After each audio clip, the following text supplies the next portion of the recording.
अरे यार एग्जाम पास आ रही है लेकिन मेरी पढ़ाई नहीं हुई। अब मैं क्या करूं? गुड मॉर्निंग दोस्तों।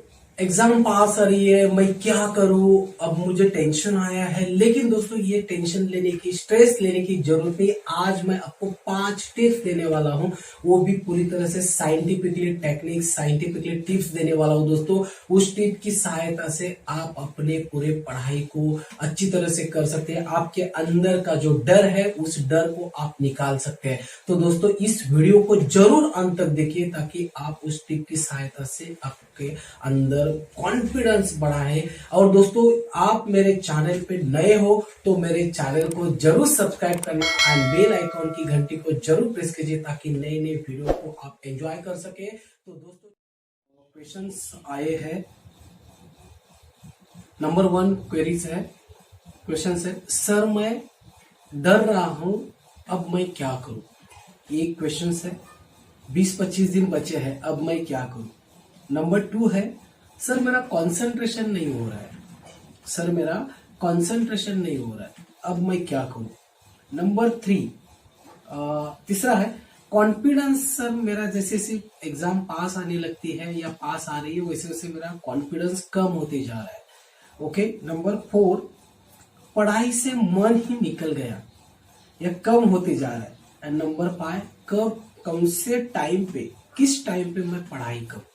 बहुत सारे क्वेरीज है, लेकिन मुझे जो इंपॉर्टेंट लग रहा है इनमें से 5 क्वेरीज में से नंबर 1 कि सर मैं डर रहा हूं, अब मैं क्या करूं। ये बहुत ही इंपॉर्टेंट क्वेरीज मुझे पूछा गया है और उसके ऊपर ही मैं ये वीडियो बनाया हूं। दोस्तों ये वीडियो अंत तक जरूर देखिए, क्योंकि इसमें मैं पूरी तरह से साइंटिफिकली टेक्निक्स आपको मैं बता देना चाहता हूं। दोस्तों आप 20-25 दिन बचे हैं और ज्यादा से ज्यादा पढ़ाई कर रहे हैं, तो ये गलत है, ये आपकी गलत बिलीफ्स है। इससे आपकी पूरी तरह से आप ब्रेक हो सकते हैं। मतलब ब्रेक मतलब आप पूरी तरह से नींद नहीं ले सकते, या आप कुछ, आपका पूरा फोकस आपके खाने के ऊपर नहीं रहेगा, आप पूरी तरह से स्ट्रेस में जाएंगे। तो ये सब बातें आगे की तरफ होती जाएंगी। तो दोस्तों ये हमें आपको क्या करना है, ब्रेक करना है इसको। दोस्तों क्या करना है, 5 टिप्स मैं आपको आज बता देना चाहता हूं। दोस्तों ये बहुत ही इंपॉर्टेंट है।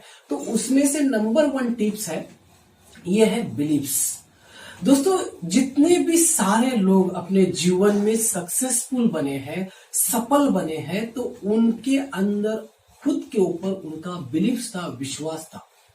जो भी काम करते थे, नहीं ये मैं कर सकता हूं, ये मेंटल एटीट्यूड में वो जीते थे, वो पॉजिटिव थॉट्स में जीते थे। नहीं मैं कर सकता हूं, मेरे अंदर ये ताकत है, मैं कर सकता हूं। तो हमेशा मैं बच्चों को कहता हूं कि what ever the mind can conceive and believe it can be achieve. दोस्तों आपके अंदर वो प्राप्त करने की इच्छा है या उसमें सफल बनने की इच्छा है, तो आप उसके ऊपर भरोसा भी है, तो उस चीज को आप हासिल कर सकते। उसी तरह से मैं ये समझाना चाहता हूं कि दोस्तों आपने जो भी पढ़ाई किया है, पूरी 9-10 महीना जो भी पूरी तरह से पढ़ाई किया है, उस पढ़ाई के ऊपर बिलीव करिए, विश्वास रखिए कि मैं एग्जाम में जाके पूरी तरह से पेपर को अच्छी तरह से लिख सकता हूं, पूरी कॉन्फिडेंस के साथ। ये दोस्तों मेंटल एटीट्यूड रख के ही आपको क्या करना है, एग्जाम में जाना है। दोस्तों डरिए मत, डरने से ज्यादा आगे मैं बताऊंगा, डरने से ज्यादा आपको आगे कितनी दिक्कतें आ सकती है, तो उस डर को हमें निकालना है। जो भी है, अब सामने हमें परिस्थिति को फेस करना है, इतना याद रखना, डटकर सामना करना है। अभी डरना नहीं है, पीछे हटना नहीं है, जो भी हो जाए, चाहे मार्क्स कम हो, चाहे ज्यादा मिले, जो भी है, हमें अब डरना नहीं है, डटकर सामना करना है उस परिस्थिति का। परिस्थिति मतलब डर, मतलब एग्जाम, परीक्षा। उस डर को हमें क्या करना है, निकालना है।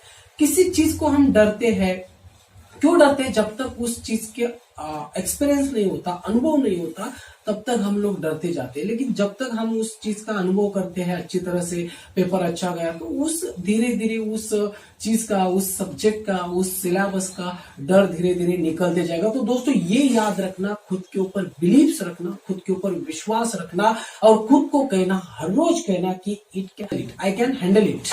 दोस्तों ये खुद को कहना कि मैं इस सिचुएशंस को, परिस्थिति को हैंडल कर सकता हूं, मैं पूरी तरह से हर परिस्थिति को हैंडल कर सकता हूँ, एग्जाम को अच्छी तरह से देख सकता हूँ, आई कैन हैंडल इट। ये दोस्तों याद रखना, सुबह ये अफर्मेशंस हमेशा उठने के बाद 20-25 दिन बचे, I can handle it, I can handle it, मैं अच्छी तरह से एग्जाम को दे सकता हूं, मैं अच्छी तरह से एग्जाम को लिख सकता हूं कॉन्फिडेंस के साथ। ये दोनों अफर्मेशंस खुद को देना ताकि आपके अंदर वो बिलीव्स तैयार हो जाए, आपके अंदर कॉन्फिडेंस आ जाए, मोटिवेशन आ जाए। तो दोस्तों ये याद रखना बिलीव्स।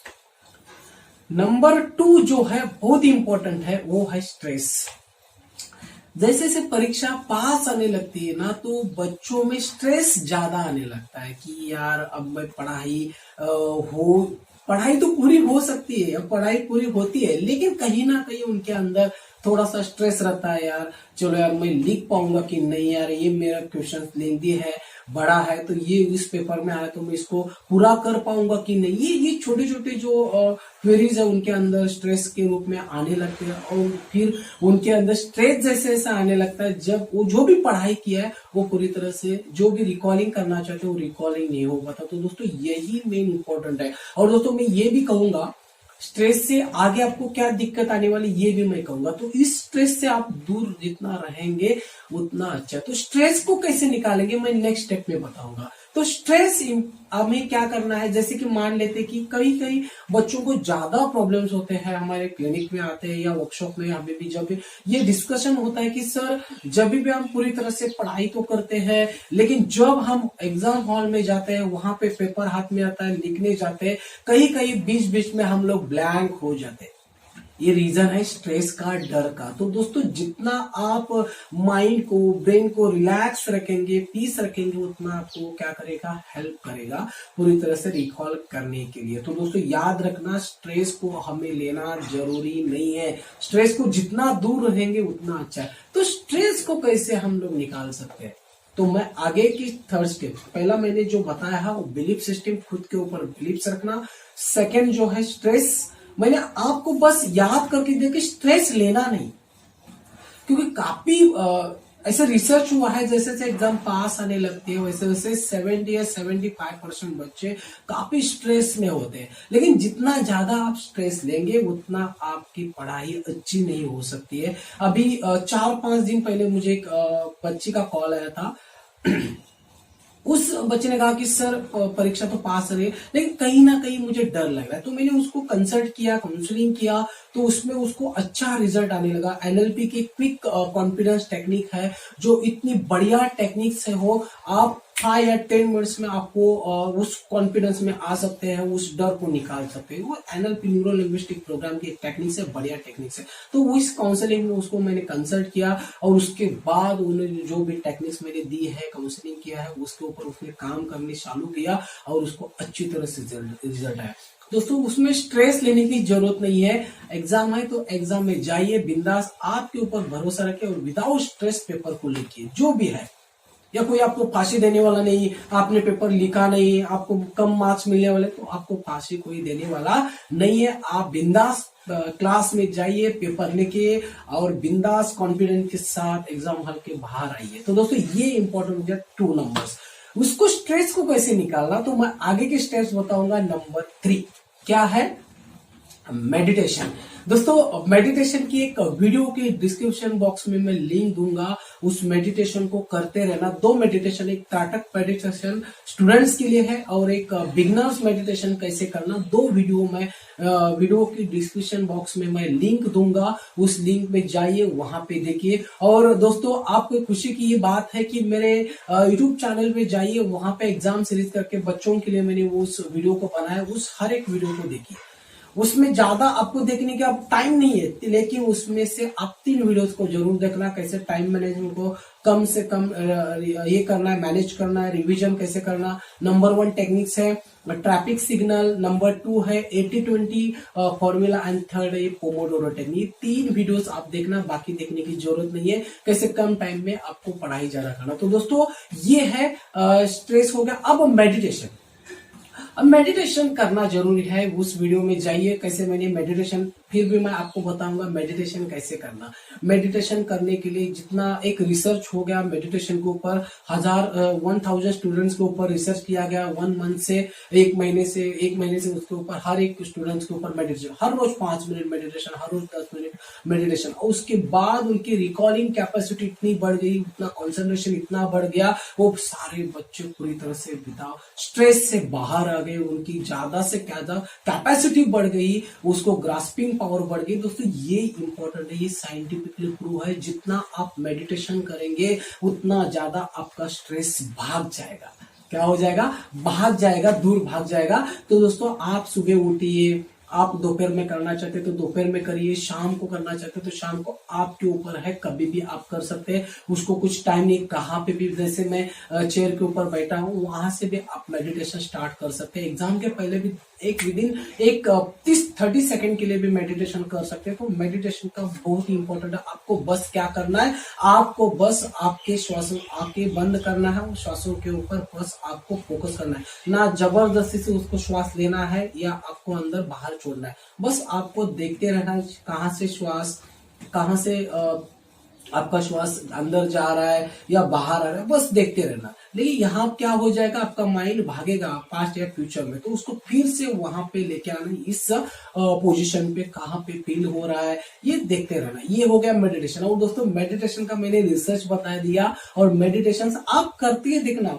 ये जो 3-4 टेक्निक टिप्स मैं दे रहा हूँ, आज करके देखना कि नहीं यार मैं खुद के ऊपर बिलीव रख रहा हूँ, जो भी मैं पढ़ाई किया उसके ऊपर मैं अच्छी तरह से पेपर लिख सकता हूँ, खुद को आई कैन हैंडल इट, जो भी सिचुएशन है उस सिचुएशन को मैं हैंडल कर सकता हूँ, पेपर को अच्छी तरह से लिख सकता हूँ। ये हो गया। स्ट्रेस से नहीं यार, स्ट्रेस कुछ बकवास है, स्ट्रेस हमें ज्यादा दिक्कतें आ सकती है, तो ये समझ लेना और स्ट्रेस से बाहर आ जाना। और स्ट्रेस से बाहर आने के लिए आपको 3rd नंबर मैंने दिया है मेडिटेशन। तो मेडिटेशन से जितना ज्यादा करेंगे, पढ़ाई के पहले भी कर सकते हैं 2 मिनट या 3 मिनट, उसको कि 10 मिनट देना है, 15 मिनट देना है, 25, ऐसा कुछ नहीं है। आप 2 मिनट में भी आप मेडिटेशन कर सकते हैं, मेडिटेशन की मजा ले सकते हैं। और आपका उसके बाद क्या हो जाएगा, आप खुद अनुभव करके देखना, आपका कॉन्सेंट्रेशन बढ़ते जाएगा। 4th है रिलैक्सेशन, बहुत ही इंपॉर्टेंट है, उसको बोलते हैं क्रिएटिव विजुअलाइजेशन। दोस्तों ये जो टेक्निक्स मैं हर एक बच्चों को मेरे सेमिनार में, वर्कशॉप में, मेरे ऑफिस में सिखाता हूँ दोस्तों, ये इतनी जबरदस्त इफेक्टिव टेक्निक्स है, मैग्नेटिव टेक्निक्स है दोस्तों। इससे आपकी बॉडी एंड माइंड पूरी तरह से रिलैक्स हो जाता है, पूरी तरह से माइंड एंड बॉडी रिलैक्स हो जाता है। आप कोई टेंशन नहीं लेते, आप एकदम रिलैक्स से पढ़ाई करते हैं। इसमें क्या हो जाता है, आपके माइंड एंड बॉडी को एक स्टेप बाय स्टेप रिलैक्स करके आपके अंदर एक पॉजिटिव सजेशंस, अफर्मेशंस दिए जाते हैं। और वो अफर्मेशंस जब तक आपकी माइंड एंड बॉडी रिलैक्स होते हैं, वो अल्फा लेवल होता है, मतलब एक कॉन्सेंट्रेशन हो जाता है। और वहां पे वो आपका जो माइंड है, सबकॉन्शियस माइंड, वो आपके अफर्मेशंस लेने के लिए वो तैयार रहता है पूरी कंसंट्रेशन के साथ। और वो जब अफर्मेशंस लेता है, सजेशन लेता है, उसी तरह से वो काम करना। जैसे कि मैं डे बाय डे मेरी स्मरण शक्ति, मेमोरी इंप्रूव होती जा रही है, तो दोस्तों ये सजेशन जब वो कंसंट्रेशन के साथ लेता है, तब वो फील करता है कि मेरी मेमोरी इंप्रूव होते जाती है। किताबों को देखता है, जो भी पढ़ रहा है वो उसको फील कर रहा है, उसको देख रहा है कि मेरी मेमोरी इंप्रूव होते जा रही है। ये स्टेप बाय स्टेप मेरे कंसंट्रेशन बढ़ते जा रहा है। वो किताबों को देख रहा है, पढ़ते पढ़ते जो भी वो पढ़ने के लिए बैठा है, वो खुद को फील कर रहा है, देख रहा है, इमेजिन कर रहा है। उसको बोलते हैं क्रिएटिव विजुअलाइजेशन या रिलैक्सेशन। दोस्तों ये रिलैक्सेशन बहुत ही इंपॉर्टेंट है। आप इस रिलैक्सेशन को रेगुलरली करना, इसमें कुछ ज्यादा हार्ड नहीं है, आपको बस थोड़ा सा सोना है। उसमें हर एक स्टेप बाय स्टेप आपके पैरों को एक एक अपने जो पार्ट्स को रिलैक्स करना है और धीरे धीरे अपने अल्फा माइंड में जाना है। दोस्तों इसके लिए आपको रिलैक्सेशन चाहिए, तो इसके लिए मैं एक नया वीडियो बनाऊंगा। आप कमेंट बॉक्स में दीजिए कि सर हमें रिलैक्सेशन बना दीजिए, उसके एक ऑडियो बनाइए, वीडियो बनाइए प्रॉपर अच्छे तरह से साइंटिफिक। तो मैं कमेंट बॉक्स में आप डालिए कि सर रिलैक्सेशन हमें चाहिए, तो मैं रिलैक्सेशन बनाऊंगा। चलिए दोस्तों, नंबर मैंने बताया beliefs, number 1 beliefs, number 2 stress, number 3 meditation, number 4 relaxation, and number 5 fifth sleep। दोस्तों काफी स्टूडेंट्स क्या करते हैं, जैसे से एग्जाम पास आने लगते हैं वो खुद को तानते हैं, मतलब उसको स्ट्रेस करते हैं, खुद को स्ट्रेच करते हैं, नहीं यार मुझे पढ़ना है, मुझे पढ़ना है, मुझे पढ़ना है, मुझे पढ़ना है, मुझे पढ़ना है, रात दिन वो पूरी तरह से एक कर देते हैं। लेकिन इससे दोस्तों गलत है। जितना ज्यादा आप अच्छी तरह से नींद ले जाएंगे उतना आपको आपकी बॉडी, आपका माइंड, आपका ब्रेन आपको सपोर्ट करेगा। मैं एक पहले उदाहरण दिया कि जैसे ब्लैंक हो जाना बीच बीच में, तो ये इससे हो जाता है कभी कभी। तो दोस्तों ये इंपॉर्टेंट है। दोस्तों ये क्या हो जाता है, जैसे से आपकी नींद कंप्लीट हो जाती है ना, तब आपका माइंड भी फ्रेश रहेगा, ब्रेन भी फ्रेश रहेगा, आपकी बॉडी भी चार्ज रहेंगी, तो आप एग्जाम में जाके पूरी तरह से एग्जाम को लिख सकते कॉन्फिडेंस। लेकिन आप मायूस से है, आपने रात दिन पढ़ाई किया है, आपको पूरी तरह से नींद भी आ रही है, थके हुए है और एग्जाम में जाके लिख रहे हैं, तो जो भी आपका माइंड है पूरी तरह से सपोर्ट नहीं करेगा आपको रिकॉल करने के लिए, आपका ब्रेन सपोर्ट नहीं करेगा रिकॉल करने के लिए। याद रखना आपको नींद लेनी आवश्यक है। मैं हमेशा बच्चों को जैसे ही एग्जाम पास आने लगती है वैसे खुद 7 to 8 घंटा या 7.7 या 8 घंटा आप नींद लेना जरूरी है। कम से कम 7 घंटा नींद लेना जरूरी है। तो 10 से 4 या 10 से 5 आप नींद को ले सकते हैं। पूरी तरह से नींद लेने के बाद आप चार्ज हो जाएंगे, फिर पढ़ाई के लिए बैठना।